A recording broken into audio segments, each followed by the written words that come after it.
But ಬೇರೆದೇನಾರು ಇದ್ರೆ ಕೇಳಿ. ವಿಧಾನಸೌಧ ಡಿಸಿಪಿನೇ ಪತ್ರ ಬರೆದಿದ್ದು ಅನ್ನೋದು ಕೂಡ ಅದೇಪ್ಪ, ಅದನ್ನೆಲ್ಲ ಬಿಟ್ಟು ಬೇರೆದು ಕೇಳಿ ಹಿಂದೆ. ಹಾಂ, ಅದಕ್ಕೆ ಹೇಳಿದ್ದು. ಹಾಂ, ಇಲ್ಲ, ಅಲ್ಲೇನು ಮಾತಾಡಿಲ್ಲ ನಾನು, ಅಲ್ಲಿಷ್ಟೇ ಹೇಳಿದ್ದೀನಿ. ಬಿಕಾಸ್ ತನಿಖೆ ಪ್ರಾರಂಭ ಆಗಿದೆ.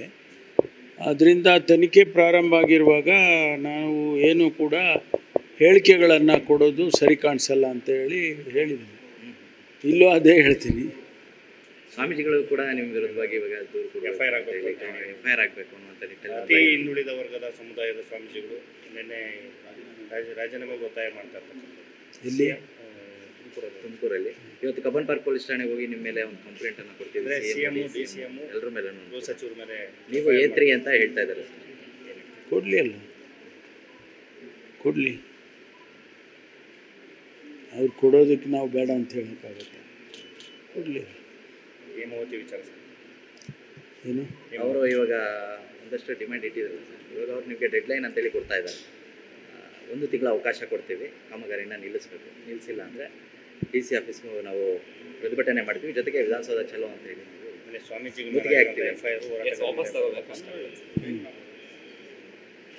ಇಲ್ಲ, ಅವರು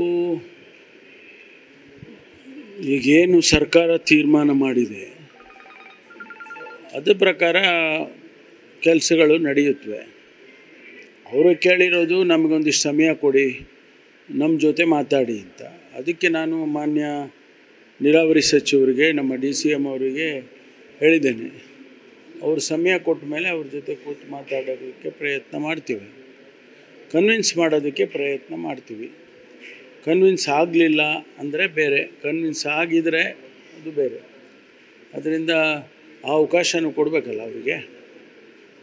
ಈಗ ಸಭೆಗೆ ಏನಾದರೂ ನಿಗದಿಯಾಗಿದೆ ಸರ್ CM ಜೊತೆ? ನೀರಾವರಿ ಸಚಿವರು ಏನು ತೀರ್ಮಾನ ತಗೊಳ್ತಾರೆ ಅಂತಿಮವಾಗಿ ಅದನ್ನು ಸರ್ಕಾರದ ತೀರ್ಮಾನ.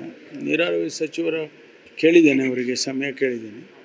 ಆಮೇಲೆ ನಮ್ಮ ಜಿಲ್ಲೆಯ ಮುಖಂಡರುಗಳು, ರೈತ ಮುಖಂಡರು, ಅವ್ರ ಜೊತೆ ಏನಾದರೂ ಸಭೆ ಮಾಡಿ ಅವ್ರನ್ನ ಮನವೊಲಿಸೋದಕ್ಕೆ ಪ್ರಯತ್ನ ಮಾಡ್ತೀರಾ ಅಂಥೇಳಿ ಅವರಿಗೆ ನೀರಾವರಿ ಸಚಿವರಿಗೆ ತಿಳಿಸಿದ್ದೇನೆ. ಅವರು ಏನು ಸಮಯ ಕೊಡ್ತಾರೆ ಆದಮೇಲೆ ಅದು ಮುಂದುವರಿಯುತ್ತೆ. ಸರ್, ಈಗ ಸ್ವಾಮೀಜಿಗಳ ಮೇಲೆ ಆಗಿರುವಂಥ ಕೇಸ್ ವಿಚಾರಕ್ಕೆ ವಾಪಸ್ ತಗೊಬೇಕು ಅಂತೇಳಿ ಅಲ್ಲ, ಸ್ವಾಮೀಜಿಗಳು ಯಾರು ಸ್ಪೆಸಿಫಿಕ್ ಆಗಿ ಸ್ವಾಮೀಜಿಗಳು